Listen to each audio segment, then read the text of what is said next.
오늘은 야고보서 15강 건강한 신앙생활에 대하여 오늘 말씀을 나누겠습니다. 주제는 항상 다르게 있다 할지라도 성경 전체는 앞뒤 문맥이 연결되어 있다. 그러니 제가 말하고자 하는 건강한 신앙생활은 여전히 앞전에 소개했던 시험하고 관련되어 있고 기도와 연결되어 있습니다. 즉 우리의 모든 신앙생활에 있어서 야고보서에서 설명하고자 하는 시험, 우리가 시험을 어떻게 견뎌야 될 것이며 인내해야 될 것인지를 배웠고 하나님께 구하는 지혜가 무엇이었는지를 배웠습니다. 그리고 기도에 합당한 삶에 대해서도 우리는 함께 나눴습니다. 오늘은 바로 그에 연결하여서 건강한 신앙생활에 대해서 좀 더 구체적으로 나눠보려고 합니다. 우리의 신앙생활이 한 가지에 치우쳐 편협되어 있으면 또 편협된 신앙생활을 갖게 된다면 우리의 영혼이 파멸되기 쉽습니다. 그리고 자칫 외식에 이끌리기도 하고 또 교만과 거만과 자만과 어리석음과 시기와 질투와 다툼과 분쟁과 판단과 정죄와 당짓는 것과 이단과 분열과 원수 맺는 것과 기타 다른 육체의 정욕들이 나오게 되더라는 것입니다. 우리가 지난주에 우리 함께 살펴보았던 것처럼 한 가지의 신앙생활에 집중하고 있다면 자칫 우리는 그 일에 교만할 수도 있다는 것입니다. 두 번째, 우리가 어떠한 자세로 할 것이냐에 대해서 성경은 우리에게 더 관심이 있었다는 것입니다. 우리가 기도를 할 것이냐 말씀을 볼 것이냐에 대한 초점보다도 어떠한 태도로 할 것이냐라는 거였습니다. 오직 기도하면 만사가 형통한다 라고 하였으나 오직 기도에만 성경은 말하지 아니하고 우리가 하나님의 말씀을 묵상하고 하나님 말씀을 주야로 살피는 자들과 하나님 말씀을 간절한 마음으로 그 말씀을 살피는 자들에게도 동일하게 하나님께서 형통케 해주신다라고 하였습니다. 우리는 그 근거로 시편 1편을 근거했습니다. 시편에서 복 있는 사람에게 대하여서 하나님 말씀을 주야로 묵상하고 하는데 그 행사가 다 형통한다 라고 말합니다. 그러므로 우리의 신앙생활이 한 가지 치우쳐 편협되게 행하기보다 고루 행하며 하나님 마음에 합당하게 의롭고 선하고 정직하게 착하게 의로운 마음으로 행하였으면 좋겠습니다. 그러나 우리가 의롭지 못한 마음에 나타날 때는 아까 좀 전에 열거하였던 육체의 열매, 갈라디아에서 열거하였던 그런 육체의 열매들이 나오기 시작합니다. 분쟁이 일어나고 다툼이 일어나고 정죄하고 판단하고 심지어 당짓는 것과 이단과 분열과 원수 맺는 것들이 속속이 드러나기 시작한다는 것입니다. 그리고 개인의 그 신앙생활은 외식되어지고 교만하기 쉬워지고 자만하기 쉬워지더라는 것입니다. 그러나 우리에게 주의 성령이 임하시면 주의 거룩한 자유는 그 거룩한 자유의 말씀은 우리에게 진리를 허락하고 그 진리된 말씀은 우리의 눈을 뜨게 하고 율법과 간사한 유혹과 거짓의 올무에서 자유함을 얻게 합니다. 그러므로 우리 안에 이러한 일들이 일어나겠죠. 바로 자유케 하는 주의 성령이 임하면 우리에게 무엇이 넘치느냐? 일반적으로 은혜가 넘친다 라고 말합니다. 모든 성도들에게 우리에게 꼭 필요한 것들이죠. 은혜가 넘치는 것이죠.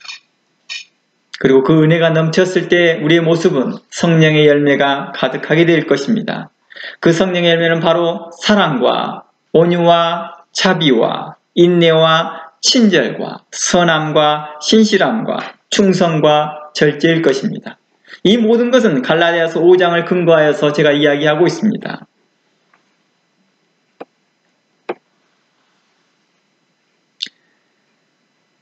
우리가 찬양 가운데 오소서 진리의 성령님 이 땅 흔들며 임하소서 거짓과 탐욕과 죄악에 무너진 우리의 가슴을 정케하여 주시옵소서라고 찬양합니다. 우리에게 성령이 임하면 우리의 마음을 먼저 어떻게 합니까? 마음을 정케하더라는 것입니다. 정결케 해준다라는 것입니다. 죄악과 탐욕에서 말입니다. 우리의 거짓과 외식에서도 말입니다. 우리의 편협된 생각에서도 우리를 자유케 합니다. 성령이 우리에게 임하시면 주의 말씀이 우리에게 역사하고 우리의 주의 말씀이 우리에게 감동 감화되어져서 우리로 하나님의 사람으로 어떻게 행할 것인지를 바르게 알게 하더라는 것입니다. 그리고 그 힘을 얻게 합니다. 행할 수 있는 힘, 말씀대로 행할 수 있는 힘을 얻게 하더라는 것입니다. 우리가 기도하는데 성령의 열매가 나오지 않는다고 한다면 이는 기도 내용에 대한 믿음의 문제라기보다, 즉 기도의 내용이나 믿음의 문제라기보다 다른 이유에서일 것입니다. 아마 기도 생활의 문제라기보다도 아마 새벽 기도를 안 한다든지 철야 예배를 안 했기 때문이 아니라 기도에 합당한 마음과 성품이 없었기 때문이 아닐까 싶습니다. 우리가 기도를 정말 열심히 합니다. 정말 열심히 합니다. 그런데 성령의 열매가 나오지 않고 있다 한다면 이게 좀 뭔가 이상하다는 것입니다. 도리어 기도 열심히 하였는데 자만이 일어나고 교만이 일어나고 계속 그 안에 다툼과 분쟁과 싸움이 일어나고 이것은 무언가 문제가 있는 거겠죠. 아마 그가 부르는 찬양의 가사의 내용이 문제가 있지 않았을 것입니다. 그렇다고 해서 그가 불렀을 때 그 찬양의 그 믿음의 문제도 아니었을 것입니다.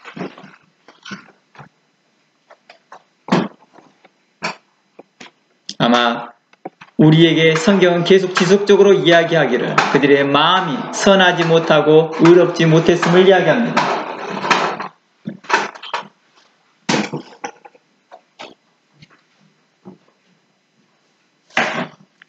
하나님 마음에 합당한 마음과 성품, 이에 합당한 삶을 살려는 뜻과 의지가 없다는 것을 이야기하겠지요.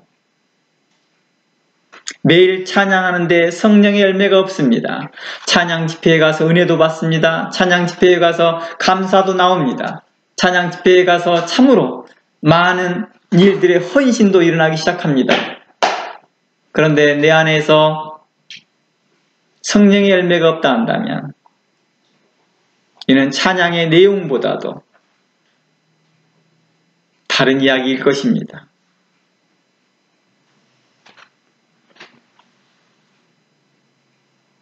기도에 합당한 마음과 성품, 그리고 이에 합당한 삶을 살려는 뜻과 의지가 없는 것처럼 또한 찬양하는 그 삶에 합당한 마음과 성품, 그리고 이에 그 뜻에 합당하게 살려고 하는 그 의지가 분명코 없기 때문에 우리에게 성령의 열매가 맺어지지 않는가 싶습니다.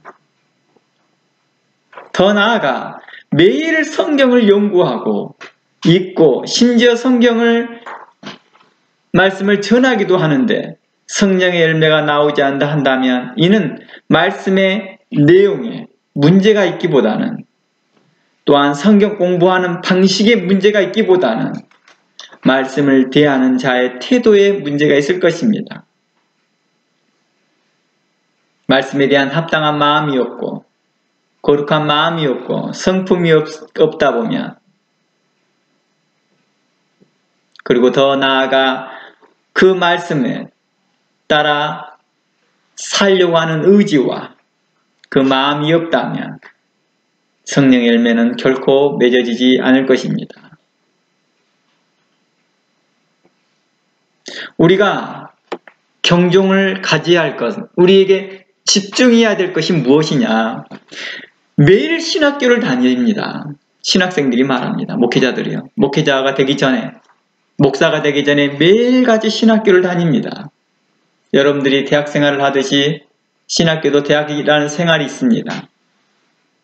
그리고 매일 새벽 예배도 참석하고 심지어 성경을 연구하고 그리고 예배 때마다 설교를 했다 할지라도 오늘날 사회적 문제로 드러난 목회자의 문제는 단순히 믿음이 없었기 때문이다 라고 단 한마디로 말하기는 어렵다는 것입니다.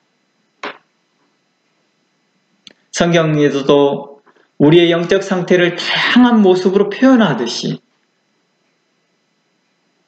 단 하나의 언어로 표현하기 어려운 것들이 많습니다. 물론 그것을 종합적으로 이야기를 하면 단 하나의 언어로 설명할 수는 있겠죠. 믿음이 없어서, 사랑이 없어서, 하나님께 대한 진실한 마음이 없어서 라고는 말할 수는 있을 것입니다만은, 그러나 그의 초점은, 그래서 구체적으로 이야기한다면 이렇게 해야 될 것입니다. 믿음이 없었다라고 말하기보다는 그는 하나님 말씀에 합당한 마음이 없었고 그 말씀대로 살려가는 의지가 없었다라고 볼 수 있을 것입니다. 마음을 다하고 성품을 다하여 힘을 다하여 하나님을 사랑하는 마음이 없었다라고도 볼 수 있을 것입니다. 이것들이 바로 우리에게 성령의 열매가 없다는 그 자체가 우리가 하나님을 사랑하지 않는다는 증거가 될 수도 있을 것입니다. 이제 예수님의 말씀을 함께 봐보겠습니다. 마태복음 22장 말씀에 어떤 사람이 나타납니다. 예수님, 어느 계명이 가장 큽니까? 라고 물어봅니다. 그러자 예수님께서 마태복음 22장 37절 말씀에 이렇게 말합니다. 예수께서 가라사대 내 마음을 다하고 목숨을 다하고 뜻을 다하여 주 너의 하나님을 사랑하라 하셨으니 이것이 크고 첫째 되는 계명이다 라고 말합니다. 둘째는 그와 같으니 내 이웃을 내 몸과 같이 사랑하라 하셨으니 이 두 계명이 온 율법과 선지자의 강령이다 라고 말합니다. 예수님 오시기 전에는 신약 성경이 쓰여지지 않았기에 여기서 모든 율법과 선지자의 강령은 곧 구약의 말씀일 것입니다. 구약의 말씀이 곧 무엇을 이야기하고 있었느냐? 바로 하나님을 마음을 다하고 뜻을 다하고 성품을 다하여 사랑하라 라는 내용이었습니다. 거기에 수없는 많은 다양한 방식의 예배의 형식들이 나왔습니다. 어떻게 예배를 드려야 되고 어떻게 예배 제사를 드려야 되고 희생의 예배는 어떻게 해야 되고 번제는 어떻게 해야 되고 성막은 어떻게 처리해야 될 것이며 번제단과 법궤들은 어떻게 관리해야 될 것이며 제사장은 어떻게 해야 될 것이며 라는 많은 이야기가 나왔지만 이 모든 것들은 다 하나님을 사랑하는 자들에게 대하여서 하나님을 마음을 다하고 뜻을 다하고 성품을 다하는 자들에게 대하여서 하셨던 말씀일 것입니다. 그리고 그러한 일들을 행하였을 때에 하나님께서는 복을 주셨고 그들의 간구에 귀를 기울이셨고 응답해 주셨던 하나님이심을 말씀하였습니다. 뿐만 아니라 성경은 계속하여서 하나님을 사랑할 뿐만 아니라 내 이웃을 사랑하라고 계속해서 말씀하였던 것입니다. 계속 수많은 제사법이 있었고 수많은 강령들이 있었고 법률들이 있었지만 십계명을 포함하여 법률들이 있었지만 이 모든 것들이 바로 내 이웃을 내 몸과 같이 사랑하라는 의미에서 설명했다는 것입니다. 그래서 신명기 4장 29절 말씀에 이렇게 말합니다. 예수님께서 어느 계명이 큽니까? 라고 물어봤던 그 질문에 대한 대답이 바로 아마 신명기 4장 말씀을 인용하지 않았나 싶습니다. 그러나 내가 거기서 하나님을 구하게 되리니 만일 마음을 다하고 성품을 다하여 그를 구하면 만나리라 라는 말씀입니다. 물론 예수님께서 언급하였던 이 말씀들은 당시에 많은 바리새인과 사두개인과 많은 종교 지도자들이 이 말씀을 암송하였던 말씀이기도 합니다. 신명기 6장을 근거하였던 것이죠. 그리하여서 항상 그들은 항상 암송했던 말씀이고 찬양했던 말씀입니다. 그러나 찬양을 하고 암송은 하였지만 그 말씀대로 살아가려고 하는 의지와 뜻이 없더라는 것입니다. 예수님께서는 그들을 대하여서 책망하였던 것입니다. 그러므로 이러한 관점에서 찬양도 예배도 하나님께서 우리에게 먼저 요구하는 것은 어느 방식보다 어떤 마음으로 하는 것에 대한 초점을 더 두고 있더라는 것입니다. 우리의 신앙생활에 어느 것 하나 소홀해서도 안 되지만 그렇다고 그 어느 것 하나에만 집중할 수 없었던 것입니다. 모두 고르게 행하여 우리의 영혼의 양약이 되게 해야 될 것입니다. 우리가 놓치지 말아야 될 것은 하나님께서는 우리가 무엇을 하느냐보다 어떤 마음으로 어떤 신앙으로 하느냐에 더 관심을 높이고 있다는 것입니다. 예수님의 말씀처럼 이것도 행하고 저것도 행하여야 하는 것입니다. 그 어느 것 하나 소홀해서도 안 되겠죠. 주일 예배 참석은 물론 기도와 찬양과 예배와 성경 공부와 말씀 묵상과 말씀을 상고하는 것, 곧 연구하는 것 모두 우리 영혼의 자양분이 될 것이며 우리의 신앙을 건강하게 하고 성숙하게 하는 것입니다. 우리가 어떻게 건강한 신앙생활을 하느냐라고 질문하였을 때 우리는 이 모든 것들이 다 필요하다라고 말합니다. 우리가 사람을 살아가는 데 있어서 그러지 않습니까? 딱 한 가지만 있어서 되는 것이 아니죠. 직장만 있으면 다 돼. 실상 직장만 있어도 되는 건 아니더라고요. 거기에 따르는 가족도 있어야 되고 또 거기에 따르는 트랜스포트도 있어야 하고 기차, 버스, 자기 자동차도 있어야 되고 뿐만 아니라 직장이 있는데 거기 임금도 거기에 적당히 합당하게 줘야 됩니다. 노동력 착취하는 것들처럼 시간당 페이가 너무 낮아서 하루 종일 일하였는데 생계하기 어렵다 한다면 직장은 있으나 생계가 어렵다면 이게 진정한 직장은 아니겠죠. 또한 직장 안에 강포가 일어나고 착취가 일어나면서도 안 되겠죠. 가정도 마찬가지일 것이며 학교 생활도 마찬가지일 것입니다.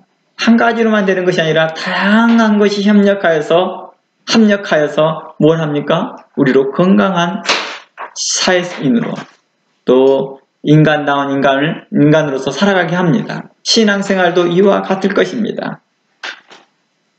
그러므로 우리에게 이렇게 말할 것입니다. 말씀에 대해 소홀하고 기도에만 전념하는 사람들에게는 잠언서의 말씀이 우리로 균형을 잡게 해줍니다. 우리 잠언서의 말씀 한번 가볼까요? 잠언서 22장 9절 말씀입니다. 잠언서 22장 9절 말씀에 이런 말씀이 있습니다. 사람이 귀를 돌이키고 율법을 듣지 아니하면 그의 기도도 가증하니라. 이 말은 무슨 뜻이냐? 기도하는 것이 가증하다는 뜻이 아닙니다. 기도할 필요가 없다는 뜻이 아닙니다. 성경 공부가 최고고 성경 연구하는 게 최고다 이런 뜻을 말하고자 하는 것이 아니었습니다. 뭘 의미합니까? 말씀에 대해 소홀히 하고 있는 자들에게 대해 말합니다. 그리고 기도에만 집중하고 있는 사람들에게 대해서 신앙의 균형감을 갖도록 잠언서는 이렇게 말합니다. 귀를 하나님의 말씀에 향하지 아니하고 듣는 것이 집중하지 않는다면 그의 기도가 가증하다라고 말하였다는 것입니다. 그리고 반대로 성경 공부와 설교에만 전념하는 사람들에게는 누가복음서가 균형을 잡아줄 것입니다. 우리의 마음이 하나님 앞에 회개하는 마음과 정직한 마음으로 나아가기 위해서는 하나님께 기도하고 나아가야 되는데 그런 것이 없고 오직 배우는 데만 집중하고 있는 사람들에게 대해서 이렇게 말합니다. 누가복음서 8장 15절 말씀에 이렇게 말합니다. 좋은 땅에 있다는 것은 착하고 좋은 마음으로 말씀을 듣고 지키어 인내로 결실하는 자이다 라고 말합니다. 이곳에서 봐도 뭘 말하고 있습니까? 하나님의 말씀을 듣기는 듣습니다. 그러나 문제는 착하고 좋은 마음으로 들으라고 말합니다. 성경 공부는 하기는 합니다. 그러나 이곳의 초점은 착하고 좋은 마음으로 하라고 말합니다. 착하고 좋은 마음은 우리가 하나님 앞에 간구하는 그 기도 가운데 있어야 될 것입니다. 성령님이여 내게 임하셔서 나로 청결케 하시고 내 마음이 하나님 앞에 간절한 마음으로 나아가게 해 주시옵소서. 내 마음의 성령으로 청결케 하시고 주의 보혈의 피로 우리를 깨끗케 하사 주의 말씀을 듣는 데에 우리의 마음이 담대케 하옵소서. 우리의 이러한 간구와 이러한 기도가 하나님 앞에 연락되기를 기도하는 것입니다. 그러하였을 때 우리가 주의 말씀을 들을 때 그 말씀이 우리에게 양약이 되고 힘이 되는 것입니다. 뿐만 아니라 누가복음서는 이렇게 말합니다. 주의 말씀을 그렇게 착한 마음으로 좋은 마음으로 들었던 사람들은 그 말씀을 듣고 지키어 인내로 결실한다 하였습니다. 이곳에서 인내로 결실한다라는 것을 들어보니 바로 심어서 바로 먹는 작물은 아니었던 건 분명한 것 같습니다. 우리 신앙생활에 있어서 우리가 하나님의 말씀을 듣고 행할 때 곧바로 우리에게 효과가 없다 할지라도 실망하지 말고 좌절하지 말고 주의 말씀을, 약속의 말씀을 끝까지 신뢰하며 그 말씀을 따라 행해야 될 것입니다.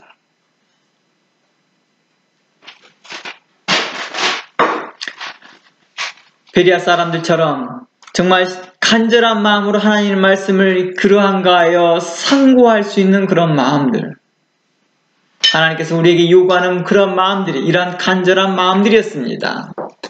단순하게 어떤 서티피케이트 과정을 받듯이 그냥 그 과정을 수료하는 것에 초점이 있는 게 아니라 하나님의 말씀을 배울 때에 간절한 마음으로 내 영혼에 어떠한 문제가 있는지, 내 영혼을 어떻게 강하게 할 수 있는지, 내 신앙생활을 어떻게 튼튼하게 할 수 있는지를 대하여 관심을 갖고 들어가는 것입니다.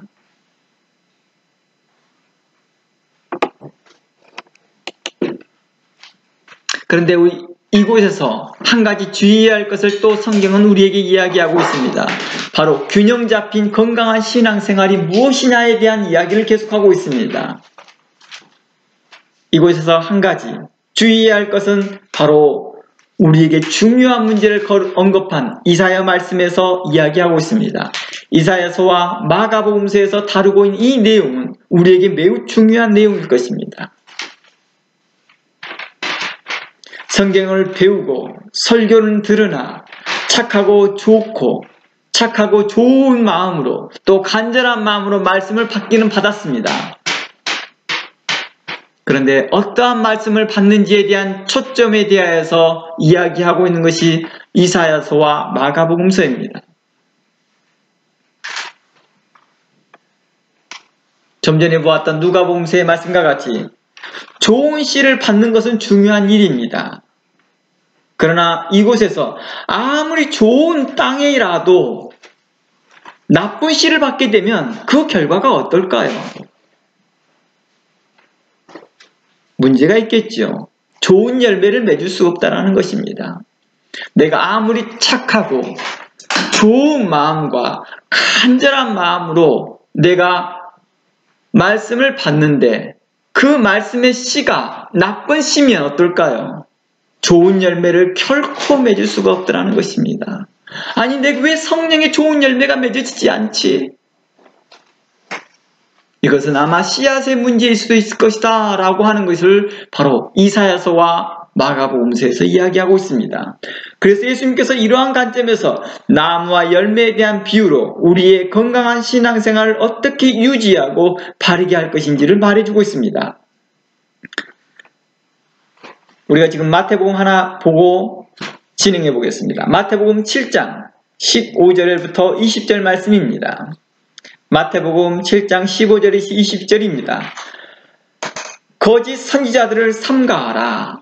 양의 옷을 입고 너희에게 나오나 속에는 노략질하는 일이니라. 그의 열매로 그들을 알지니 가시나무에서 포도를, 엉겅퀴에서 무화과를 따겠느냐. 이와 같이 좋은 나무마다 아름다운 열매를 맺고 못된 나무가 나쁜 열매를 맺나니 좋은 나무가 나쁜 열매를 맺을 수 없고 못된 나무가 아름다운 열매를 맺을 수 없느니라. 아름다운 열매를 맺지 아니하는 나무마다 찍어 불에 던지우리라. 이러므로 그의 열매로 그들을 알리라. 이곳에서 아무리 착한 마음과 좋은 마음으로 하나님의 말씀을 받으려고 해야 했는데 거짓 선지자들이 나타나서 거짓된 씨앗을 품어 주었을 때에 우리는 어떤 열매를 맞을까요? 합당하지 못한 것을 맺을 것입니다.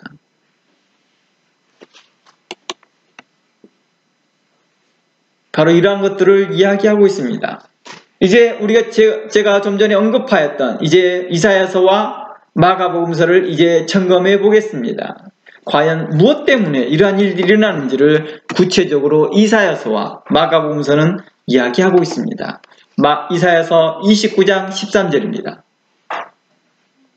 이사야서 29장 13절 말씀 봅니다. 보면 이렇습니다. 주께서 가라사대 이 백성이 입술로는 나를 가까이 하며 입술로는 나를 존경하나 그 마음은 내게서 멀리 떠났나니 그들이 나를 경외함은 사람의 계명으로 가르침을 받았을 뿐이다 라고 말합니다. 이 말을 좀 정리해 보면 이렇습니다. 백성들이 하나님을 경외하려고 합니다. 정성을 다하여 경외하려고 합니다. 그런데 이상하게 그의 열매들은 입술로만 하나님을 경외하고 있더라는 것입니다. 그리고 그의 열매들은 마음이 떠나 있고 다른 곳에 마음이 두고 있습니다. 다른 곳에 마음이 두어 있더라는 것입니다. 그런데 이것을 백성들이 알아요? 몰라요? 모르고 있더라는 것입니다. 자신들이 마음이 하나님께 향하고 있다고 착각하고 있었던 거겠죠. 자신들의 신앙생활을 하나님 앞에 진실하다고 착각하고 살았겠죠. 그런데 그 이유를 이렇게 말합니다. 너희들이 그렇게 착각하는 이유가 너희가 하나님의 말씀을 사람의 계명으로 가르침을 받았다라고 말합니다.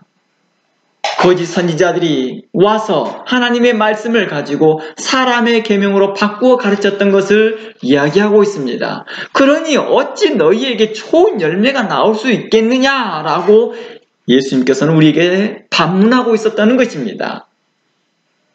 신앙의 균형감을 이야기했을 때 이야기입니다. 내가 아무리 좋은 학생으로서 착한 학생으로서 내가 어느 학교를 진학을 했는데 그 학교에서 폭력을 가르치고 그 학교에서 악한 것을 가르치고 사회에서 어떻게 범법자로 살아갈 것인지를 유능한 범법자로 살아갈 것인지를 가르치고 있고 그 가르침을 받고 있다 한다면 나도 모르게 사회에서 범법 행위를 행하고 있더라는 것입니다. 내가 불놓고 법을 배우러 법학을 배우러 내가 좋은 대학을 들어갔는데 그 대학교로 좋은 대학이라고 생각하고 들어갔는데 그 대학교에서는 법을 어떻게 이용하여서 자신의 이익만을 취득할 것을 계속해서 가르치고 있었다면 나도 모르는 사이에 사회 질서를 지켜야 할 법을 가지고 나는 그 법을 이용하여서 내 이익만 취하는 곳에 사용하겠지요. 이제 예수님께서 이사야서 말씀을 다시 인용하여 했던 말씀을 다시 한번 보겠습니다. 예수님께서 당시 인용하셨던 그 이사야서 말씀을 통하여서 당시에 가르치는 서기관들과 바리새인들과 사두개인들에게 책망합니다. 너희들이 성경을 가르치고 설교할 때에 문제가 있다라는 것을 지적하는 것이죠. 마가복음서 7장 6절부터 15절 말씀입니다. 마가복음서 7장 6절부터 읽어보겠습니다. 가라사대 이사야가 너희 외식하는 자에게 대하여 잘 예언하였도다. 기록하였으되 이 백성이 입술로는 나를 존경하되 마음은 내게서 멀게 해놨다. 이것은 백성을 책망하는 게 아닙니다. 이것은 가르치는 자를 지금 초점을 두고 있습니다. 물론 하나님도 그 백성에 대한 실망감이 있겠지요. 입술로만 고백을 하니까요. 우리의 신앙생활이 건강하지 못하고 우리의 신앙생활이 외식되고 가식되고 범법자로서 살아가고 있는데도 불구하고도 성도들이 알지 못하고 살아가고 있고 백성들이 알지 못하고 있는 것에 대하여서 하나님은 안타까워하시겠지요. 그리고 그렇게 하도록 만들었던 누구들을 그 가르쳤던 종교 지도자들을 책망하였다는 것입니다. 우리가 좀 전까지는 어떠했습니까? 하나님의 말씀을 착하고 좋은 마음으로 들어야 된다라고 했습니다. 그러나 이제는 한 단계 더 나아가 그럼 어떤 말씀을 드려야 될 것인지를 지금 현재 이야기하고 있는 것입니다. 7절 말씀에 사람의 계명으로 교훈을 삼아 가르치니 나를 헛되이 경배하는도다. 하나님의 말씀을 사람의 계명으로 가르치고 있다는 것입니다. 바꾸어 가르치고 있는 것이죠. 너희가 하나님의 계명을 버리고 사람의 유전을 지키느니라. 9절 또 가라사대 너희가 너의 유전을 지키려고 하나님의 계명을 잘 버리는도다. 모세는 내 부모를 공경하라 하고 또 아비나 어미를 해방하는 자는 반드시 주리라 하였거늘 너희가 가로되 사람이 아비에게나 어미에게나 말하기를 내가 드려 유익하게 할 것이 고르반 곧 하나님께 드림이 되었다고 하기만 하면 그만이라 하고 제 아비나 어미에게 다시 아무것도 하지 않고 허하지 아니하면 너희의 전한 유전으로 하나님의 말씀을 폐하며 또 이 같은 일을 많이 행했다라고 말합니다. 잘 보세요. 이곳에서 이상하게 말에 예수님께서 설명하였던 비유가 이상하게 들립니다. 6절 말씀에 이 백성이 입술로는 하나님을 존경하고 라고 말하였으나 마음은 하나님께 멀어졌다라고 말을 하면서도 그 인용하는 내용이 예수님께서 적용하는 그 내용이 부모님을 언급하고 있다는 것입니다. 이렇게 비유해야 되죠. 너희가 내게 가져오는 재물을 너희가 거짓되이 속여서 가져오는도다 이렇게 말하지 아니하고 너희가 불명코 재물은 하나님께 드리기는 드리는 그 성전세 고르반을 드리기는 드리는데 너희 부모님에게 안 하고 있네 이렇게 말하고 있는 거예요.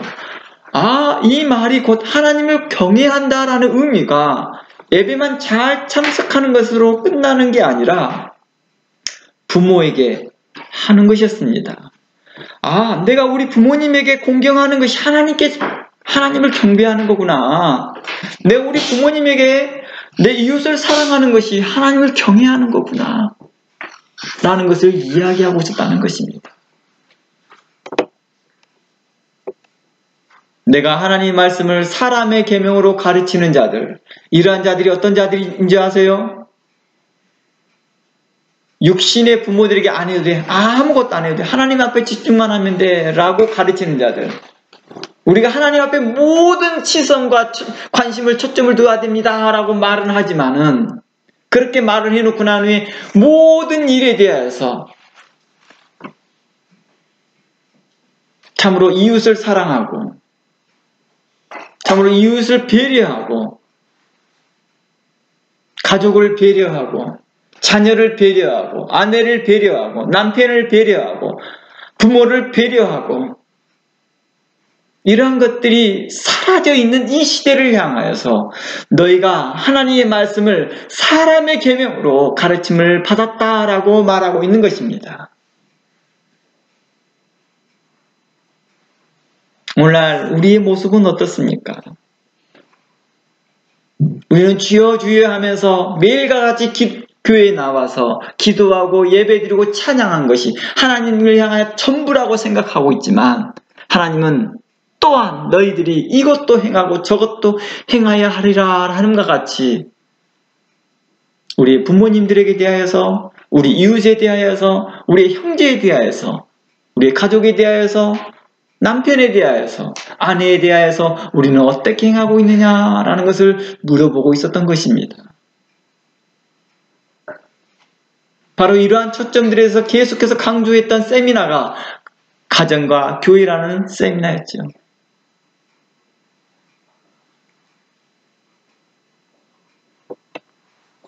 우리가 하나님의 말씀을 들으나 그 말씀이 우리에게 유익되지 못하였던 것들은 하나님의 말씀을 가지고 사람의 계명으로 가르치고 그걸 그렇게 배웠기 때문입니다. 또 두 번째로는 하나님의 말씀이 선포되었다 하나 그 말씀을 뭐 했습니까? 돌짝밭에 받았기 때문입니다. 가시떨기에 받았기 때문입니다. 길가에 받았기 때문입니다. 돌짝밭에 뿌린 사람들은 어땠습니까? 말씀을 들으나 잠시 기쁨으로 받되 환난이나 핍박이 오면 금방 포기해버리는 자들이었습니다. 가시떨기에 받던 자들은 어떻습니까? 하나님의 말씀을 받는데 계속해서 불명코 좋은 씨는 떨어지거든요. 하나님의 말씀이 진리가 선포되거든요. 그런데 불명코 그 말씀이 그에게 능력이 나타나지 않는 것은 가시와 엉겅퀴에 떨어진 것과 같은 것이요. 세상 염려와 세상 근심과 죄의 유혹에 빠져서 어떻게 하면 세상에서 잘 살아볼 것에 대한 초점이 있었을까요? 어떻게 하면 세상에서 인정받고 싶어하는 것이 욕심이 컸을까요? 어떻게 하면 사람들 앞에서 자신이 더 잘난 것을 드러내보려고 했을까요? 아마 이런 모든 요소들이 우리의 마음에 가시밭으로 만들었지 않았을까 싶습니다. 마지막으로 길가에 떨어졌다는 사람들은 하나님의 말씀을 들으나 즉시 까먹어버린 사람들입니다. 예배는 참석합니다. 그러나 그 예배의 순간만은 뭐합니까? 전혀 기쁨도 없습니다. 순간만이라도 예배 드리는 그 순간만 해도 기뻤으면 좋을 텐데 예배의 순간도 기쁘지 않습니다. 설교하는 그 시간도만이라도 집중하면 좋을 텐데 그 예배 시간에도 집중하지 못합니다. 찬양하는 그 짧은 시간에도 그 찬양하는 그 찬양에 집중하지 못합니다. 예배의 총 길이 시간이 1시간 반에서 2시간이라 한다 할지라도 그 시간 안에 집중을 못합니다. 기쁨 자체가 없는 것이죠. 이는 돌짝밭보다 못한 삶이지요. 돌짝에 뿌렸던 사람은 최소한 그 말씀을 기뻐하고 그 예배를 기뻐하고 그 기도를 기뻐하고 그 찬양을 기뻐하였으나 이제는 길가에 있는 사람은 그것조차도 없고 메말라 있는 사람들, 이러한 사람들, 우리는 나이롱 신자, 거짓된 신자들, 무늬만 신자들, 이러한 사람들에게 대해서 하나님 말씀이 아무리 좋은 걸 부어줘도 쓸모가 없도다 라고 말했습니다. 우리의 건강한 신앙생활은 좋은 씨가 있으면 좋은 땅이 또 준비되어 있어야 됩니다. 그래서 이사야서는 너의 마음의 밭을, 너의 마음을 기경하라. 너희 마음의 돌짝을 다 제어내버리고 가시떨기를 다 제어내버리고 하나님의 말씀에, 그 거룩한 말씀에 창념하라, 귀 기울이라 라고 하였던 것입니다. 하나님께서 참으로 기뻐하시는 의와 인과 신을 버리고 오직 자신의 목적에 하나님을 이용만 하고 있는 자들에게 대하여서 하나님은 그들을 외식한 자들, 거짓된 자들, 그리고 양의 탈을 쓰는 무리라고 말했던 것입니다. 우리가 양의 틀을 쓴 거짓 선지자들에게 이야기만 초점을 두었지 실질적으로 우리의 성도들이 양의 탈을 쓰고 있는 자들이 아닌가 생각해 봐야 될 것입니다. 내 모습이 성도라 하나 양의 탈을 쓰고 있는 성도가 아닌지를 참 보는 것입니다. 내가 왜 양의 탈을 쓰게 되어져요? 나도 모르는 사이에 쓰더라는 것입니다. 하나님에 대한 의와 하나님께 대한 공의함과 하나님께 대한 믿음을 저버리고 하나님의 말씀을 사람의 계명으로 가르침을 받았겠고 그렇게 깨달아져 가고 있기 때문입니다. 또한 거짓된 마음과 외식된 마음과 부패한 마음으로 하나님의 말씀을 들었기 때문입니다. 그러한 사람들은 하나님을 이용할 뿐 자신의 욕심에 이용할 뿐입니다. 그리고 주변 사람들은 자신의 욕심을 불태우는 장작 정도로 생각합니다. 그래서 주변 사람들이 자기를 잘한다 칭찬하면 그것을 자기의 욕심을 불태우는 장작으로 활활 태우기 시작합니다.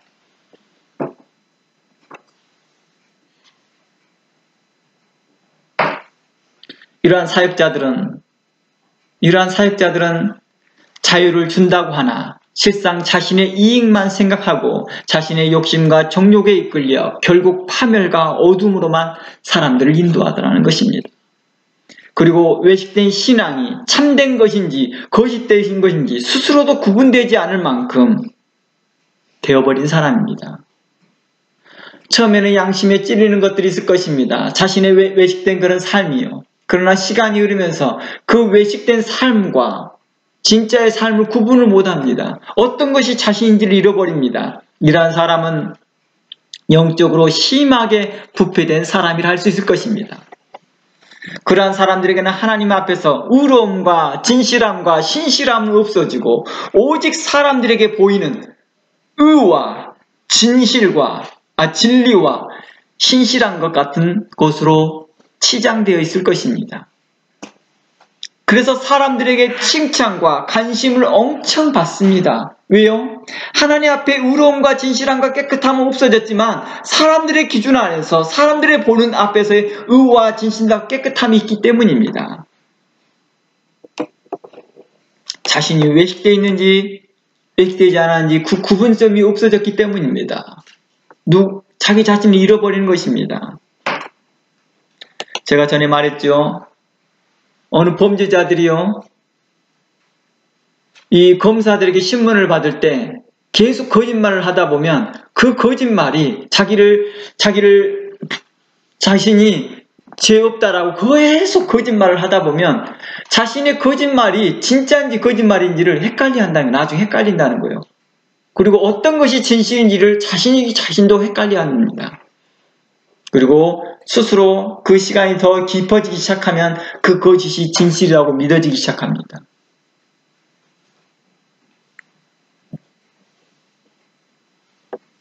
마치 이러한 자들입니다. 자신의 외식된 그 삶이 지속되어진 사람들의 칭찬과 지속되어진 사람들의 응원에 자신이 누구인지를 잃어버립니다. 자신이 외식된 신앙생활을 하고 있는지 진실된 신앙생활을 하고 있는지를 스스로가 기준점이 없습니다. 하나님의 말씀을 더 이상 그에게 힘과 능력이 되지 않거든요. 더 이상 하나님의 말씀은 그에게 있어서 힘과 능력이 되는 것이 아니라 이용의 수단밖에 안 되고 있기 때문입니다. 그래서 이러한 사람들을 누가복음 6장 24절 말씀에 이렇게 말합니다. 누가복음 6장 24절 말씀에 그러나 화 있을진저 너희 부요한 자여 너희는 너희의 위로를 이미 받았도다. 화 있을진저 너희 이제 배부른 자여 너희는 주리로다. 화 있을진저 너희 이제 웃는 자여 너희에게 외통하고 울리라. 모든 사람이 너희를 칭찬하면 화 있도다. 너희 조상들이 거짓 선지자들에게 이와 같이 하였다라고 말합니다. 모든 사람이 그 사람을 칭찬한다는 것은 사람들 보기에 뭐였어요? 착하고 의롭고 정직하고 선했기 때문이 아닐까요? 그 사람들이 바보가 아닌 이상은요. 우리도 일반 사람들 봐보세요. 어떤 사람을 칭찬하는지요. 우리가 하나님의 말씀을 사람의 계명으로 받는 자들과 또한 하나님의 말씀을 사람의 계명으로 가르치는 자들에게 대하여 성경은 이렇게 말합니다. 너희가 양의 탈을 쓰고 있도다. 착하게 보이고 의롭게는 보이나 실질적으로 그 속에 탐욕이 있다라는 것입니다. 간사함이 있다라는 것입니다.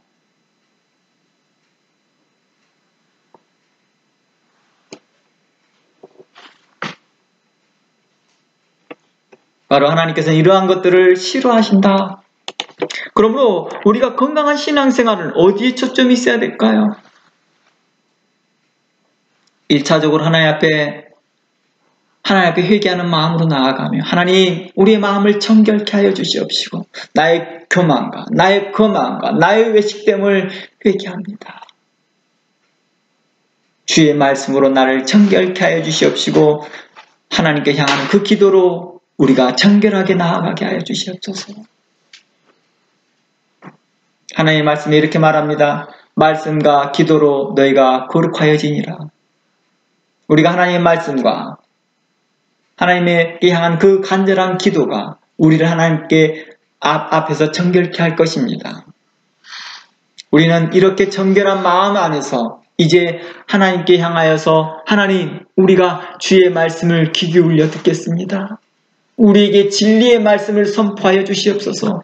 우리에게 의의 말씀을 가르치시옵소서. 우리의 진리의 말씀과 의로운 말씀과 공의로운 말씀과 선한 말씀을 우리에게 가르치시고 교훈하시고 바르게 하여 주시고 우리로 책망케 하시고 우리로 하나님의 사람으로서 세워주기를 간절히 원합니다. 라고 우리의 간구가 있을 때에 하나님은 그 기도에 응답해 주실 것입니다.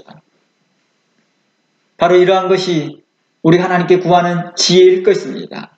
이것이 우리가 하나님께 간구하는 지혜이며 이 지혜에 합당한 믿음을 하나님께서는 우리에게 요구하였다는 것입니다.